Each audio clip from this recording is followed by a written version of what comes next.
Saya ingin membahas dalam kebaktian ini tentang satu berita yang paling penting di Natal, ya. Mari kita lihat bersama-sama dalam Injil Lukas pasal yang kedua, bahwa peristiwa kelahiran Yesus itu ada di Alkitab, saudaraku, dan dicatat di Alkitab.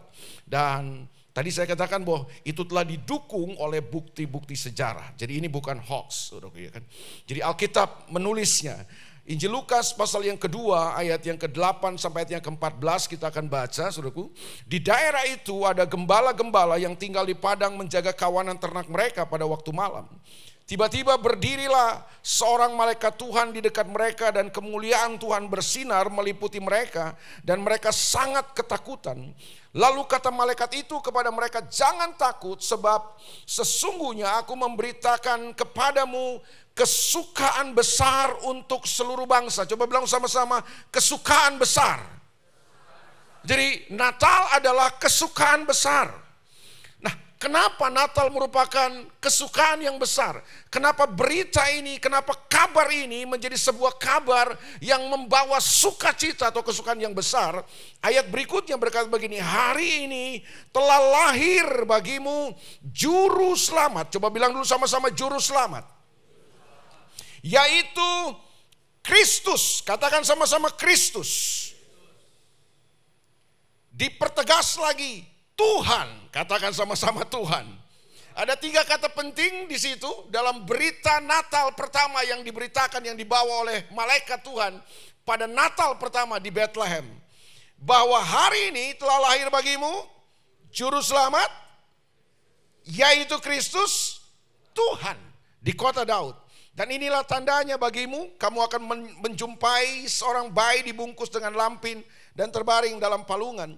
Dan tiba-tiba tampaklah bersama-sama dengan malaikat itu sejumlah besar bala tentara sorga yang memuji Allah, katanya, "Kemuliaan bagi Allah di tempat yang maha tinggi dan damai sejahtera di bumi di antara manusia yang berkenan kepadanya." Nah, saya coba menyodorkan 3 kata penting ini kepada saudara supaya Natal menjadi sesuatu yang bermakna buat kita. Natal bukan menjadi sesuatu yang cuma kita lewati hanya dengan celebration, dengan perayaan, dengan nyanyian, dengan acara-acara, dengan gegap gempita musik, pernak-perniknya, bukan sekedar itu. Tapi saya berdoa supaya Natal ini membawa sesuatu buat kita semua, dan sesuatu itu kita bawa untuk kita melangkah di tahun yang baru. Amin, saudaraku. Nah, 3 kata penting itu apa? Kenapa Natal merupakan sukacita? Kenapa Natal merupakan kesukaan yang besar buat seluruh bangsa?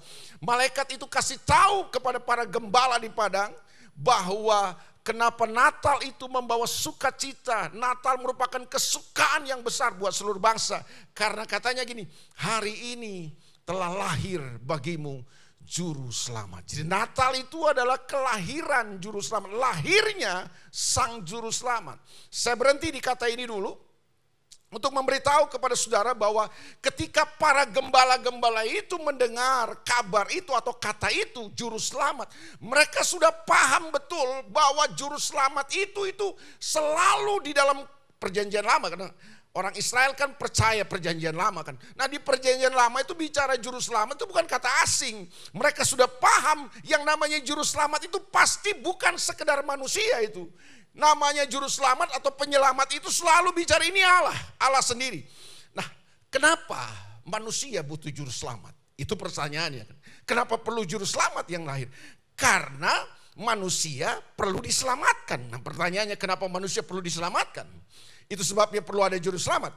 Karena manusia, singkat saja, saya nggak mau panjang di sini, bahwa manusia sejak awal, ketika Adam dan Hawa jatuh dalam dosa manusia yang pertama itu, sejak itulah manusia hidup di dalam dosa. Nah, masalahnya adalah seringkali kita berpikir dosa itu cuma sekedar sebuah perbuatan. Jadi waktu kita berbuat jahat, kita berdosa. Waktu kita maki-maki orang, kita bunuh orang, kita tipu orang, kita mencuri, itu dosa. Kita hanya berpikir dosa itu hanya sebatas sebuah perbuatan yang jahat. Padahal konsep dosa bukan sekedar berbuat jahat. Konsep dosa yang paling mengerikan adalah Dosa adalah sebuah perbudakan.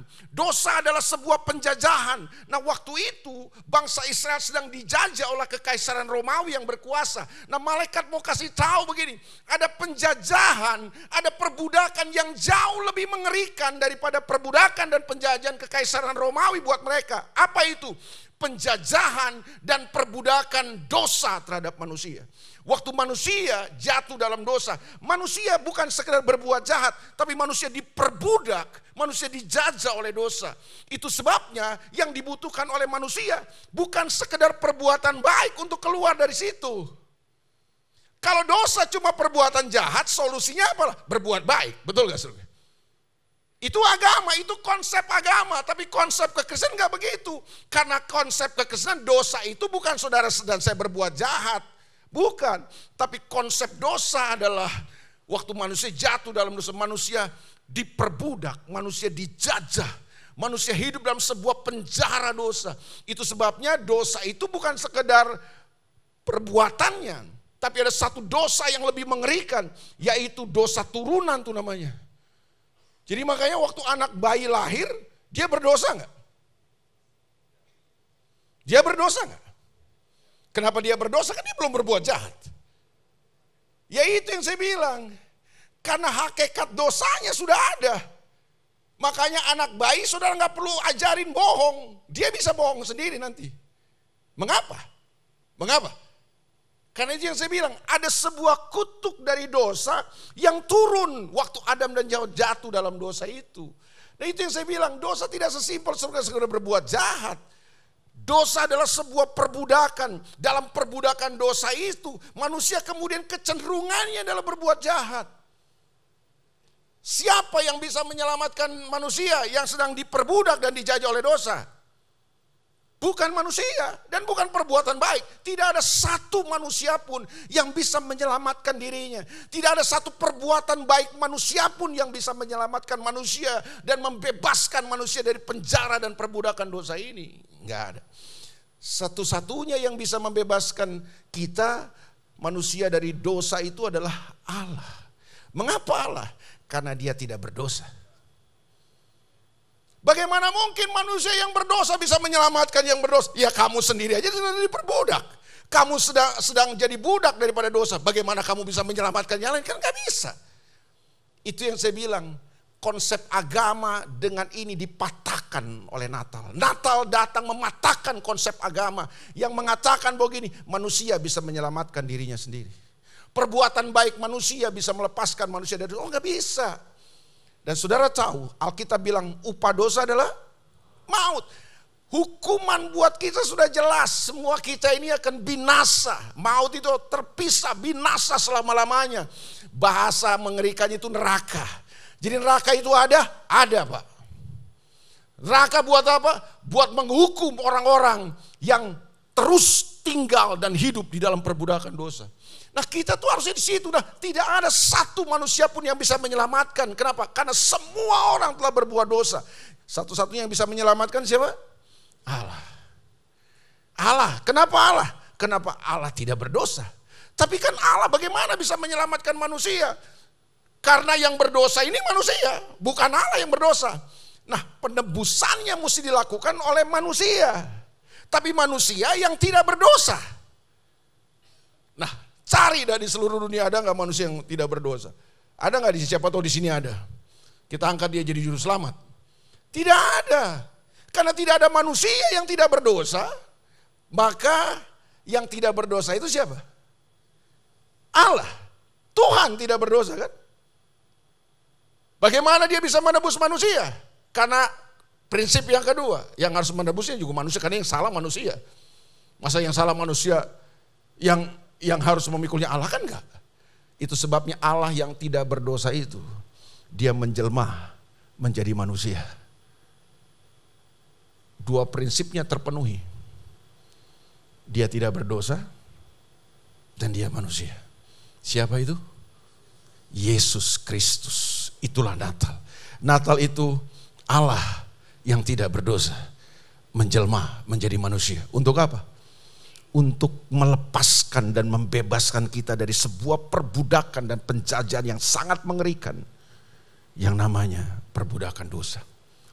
Itu sebabnya malaikat ini berkata, hari ini telah lahir bagimu juru selamat. Nah, siapa yang datang sebagai penyelamat itu? Siapa? Ayat ini kasih tahu, yaitu Kristus. Katakan sama-sama, Kristus. Nah, itu yang saya pikir bertahun-tahun dalam kekristenan kita telah mengalami degradasi makna daripada kata Kristus itu. Kata Kristus seringkali cuma dipahami sebatas yang diurapi. Betul gak saudara? Apa arti Kristus? Kita selalu pahamnya yang diurapi.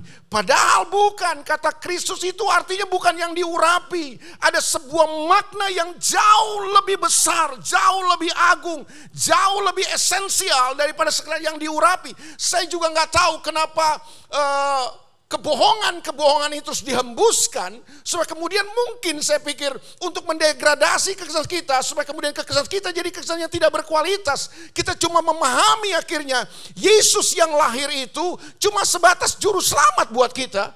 Tapi kita lupa bahwa gini, yang datang sebagai juru selamat itu siapa? Dia itu Kristus. Nah, pengertian Kristus itu, ini dia. Kristus berasal dari kata Yunani Kristos. Itu bahasa Yunani, bahasa Ibraninya itu Mesias.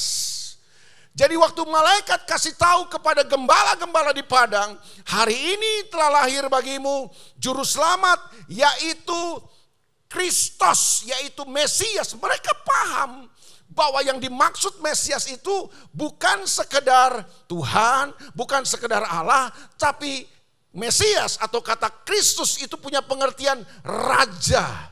Jadi pengertian Kristus itu apa? Raja yang diurapi. Bukan yang diurapinya yang paling penting, rajanya yang penting. Nah, itu yang coba disingkirkan selama ini. Sehingga kekristenan masa kini cuma tahu bahwa ya Natal, Yesus lahir, dia juru selamat, dia penembus dosa. Terus apa? Kalau saudara sudah ditebus dari dosa, terus apa? Kalau saudara sudah diselamatkan, terus apa? Nah, ini kita stuck di situ akhirnya. Karena kita tidak masuk kepada yaitu Kristus. Betul, Natal itu adalah lahirnya juru selamat. Karena tidak ada satu orang pun yang bisa menyelamatkan dirinya. Manusia tidak bisa selamatkan dirinya. Maka Tuhan menyelamatkan kita. Yes, setelah kita dibebaskan dari penjara dan perbudakan dosa itu, terus apa? Apa terus? Kita senang-senang? Hidup sembarangan lagi? Kan enggak. Waktu kita dilepaskan dari penjara dan perbudakan dosa, nah ini dia. Tuhan mau menjadikan kita umatnya lagi. So kemudian kita menjadi warga kerajaannya. Dia raja yang harus memerintah hidup kita. Amin. Dalam dosa, kita hidup di bawah pemerintahan dosa. Kita hidup dalam pemerintahan kerajaan kegelapan. Kita diperbudak dan kita dijajah. Sikap cara hidup kita dipengaruhi oleh kerajaan kegelapan itu. Nah, waktu dia selamatkan kita, dia bebaskan kita dari penjara dosa ini, terus dia apain kita? Kemudian gimana? Nah, dia bawa kita masuk untuk hidup dalam kerajaannya. Kita hidup dalam kerajaannya itu maksudnya apa? Kita hidup dalam sistemnya Tuhan.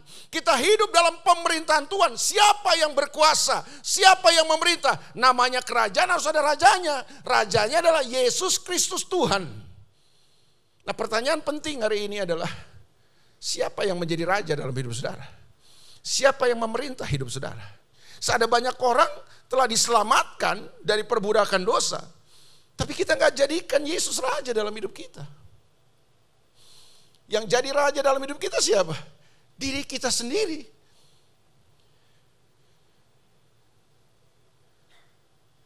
Saya adalah raja dalam hidup saya. Kita jadi raja buat hidup kita. Kita bergerak, kita bertindak, kita membuat keputusan. Hanya berdasarkan keinginan kita, kehendak kita, kemauan-kemauan kita, ambisi kita. Kita tidak pernah menjadikan Yesus raja yang berdaulat dan memerintah dalam hidup kita. Nah, pesan penting daripada Natal adalah bahwa Yesus datang bukan hanya menawarkan sorga kepada kita. Saya berhenti di situ, bukan karena saya nggak tahu mau ngomong apa.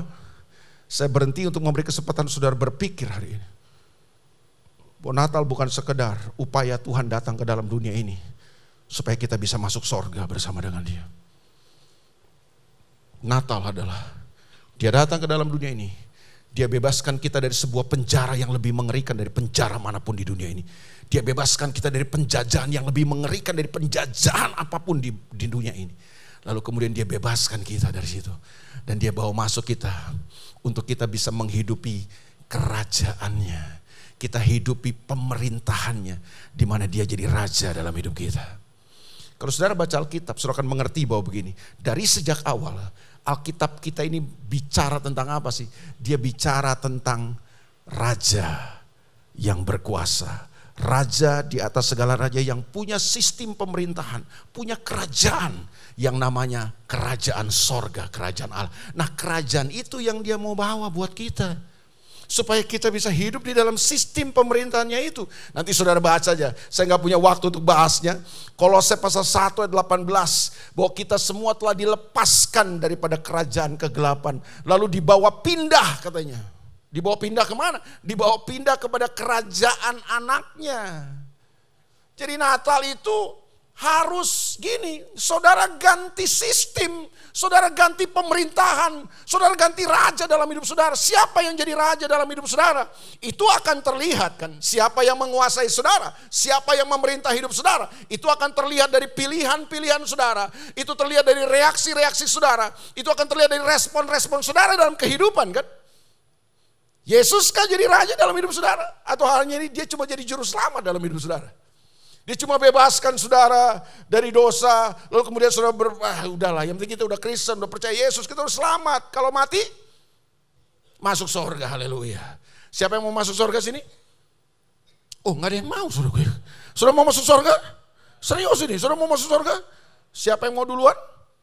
Itu dia persoalan, saya belum pernah ketemu jawabannya. Kenapa banyak orang mau masuk surga, tapi nggak ada yang mau duluan? Saudara serius mau masuk surga? Kenapa saudara mau masuk surga? Loh, saudara ini aneh, saudara mau masuk surga tapi saudara nggak tahu mau kenapa saya mau masuk surga? Kenapa saudara mau masuk surga? Hah? Ulang, saya sabar menghadapi saudara. Walaupun waktu saya terbatas tapi saya sabar menghadapi saudara. Saudara mau masuk surga? Angkat tangan yang mau masuk surga. Haleluya. Turun. Kenapa saudara mau masuk surga? Aneh kan? Aneh. Kan gampang jawabannya, karena di sorga itu senang, sukacita, penuh damai, sejahtera. Amin. Tidak ada masalah di sana, betul gak? Di sini kan kita, banyak masalah. Kelihatan dari wajah saudara, kan wajah bermasalah semua banyak. Iya kan? Di sorga tidak ada masalah lagi. Makanya kalau saudara nggak ada masalah, gampang saudara kan. Langsung minta Tuhan berangkat ke sorga. Nggak ada masalah tuh. Nah pertanyaan saya gini, kenapa di sorga nggak ada masalah? Kenapa di sorga nggak ada penderitaan? Kenapa di sorga penuh sukacita? Kenapa di sorga penuh damai sejahtera? Kenapa? Jawaban yang agak bodoh, karena itu sorga Pak. Itu bodoh. Ya saya juga udah tahu itu sorga. Cuma pertanyaannya, kenapa di sorga itu damai, sukacita? Kenapa? Karena di sorga ada sebuah sistem pemerintahan yang mempengaruhi sikap, yang mempengaruhi atmosfer, yang mempengaruhi perilaku semua penghuninya. Saya ulang sekali lagi. Kenapa di sorga itu penuh sukacita, penuh damai sejahtera, tidak ada penderitaan di sana? Karena di sorga ada sebuah sistem pemerintahan yang mempengaruhi atmosfernya, mempengaruhi sikap, cara hidup dan perilaku semua penghuninya. Apa itu namanya? Sistem itu namanya kerajaan sorga. Siapa penguasanya? Penguasanya namanya Tuhan Yesus Kristus, penguasanya itu. Nah Natal itu dia bawa bukan sorganya. Yang dia bawa itu apanya? Sistemnya, kerajaannya. Jadi Natal itu saudara mesti pindah sistem. Sistem apa yang sedang mempengaruhi hidup saudara? Sistem apa yang sedang mempengaruhi perilaku saudara, cara berpikir saudara? Itu akan menunjukkan siapa penguasa dalam hidup saudara kan? Kalau penguasa hidup saudara, raja dalam hidup saudara adalah Yesus Kristus Tuhan, itu pasti terlihat Dari sikap saudara, cara saudara membuat keputusan, cara saudara berbisnis, cara saudara bekerja, itu akan mempengaruhi perilaku kita. Itu yang Yesus bawa ke dunia ini. Jadi Natal, Yesus bukan sekedar menawarkan sorga buat kita. Yang dia tawarkan apa? Kerajaannya, sistemnya. Tolong bedakan sorga dan kerajaannya. Baca ulang Alkitab saudara. Yang Yesus banyak sampaikan itu kerajaannya. Hal kerajaan sorga seumpama ini. Hal kerajaan sorga, nah Injil yang harus diberitakan, Injil kerajaan. Nah, terbanyak kita cuma Injil keselamatan yang diberitakan. Percaya Yesus. Hidupmu selamat, mati masuk sorga. Itu sebabnya saya ketemu dengan banyak sekali orang Kristen yang selamat, percaya Yesus, tapi hidup dodol. Banyak tuh di Manado, di NTT, di mayoritas ya, di daerah-daerah mayoritas Kristen, ya begitu kan. Mereka percaya Yesus, tapi hidup dodol. Natal, tapi nanti malam tahun baru dorang mabok lagi. Pesta pora, tahun baru hidup begitu lagi. Ya begitu kita ulang-ulang terus, yang penting orang so selamat no.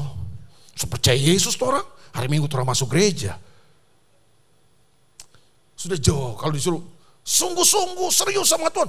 Sudah jauh, yang penting orang so Kristen no. Sehari Minggu orang tak pernah absen masuk gereja. Semati kita orang masuk sorga. Biar cuma di emper-emper. Saudara yakin di sorga ada emper? Enak aja bilang. Biar cuma di emper-emper. Saudara yakin di sorga ada empernya? Kalau nggak ada empernya berarti neraka ngoni.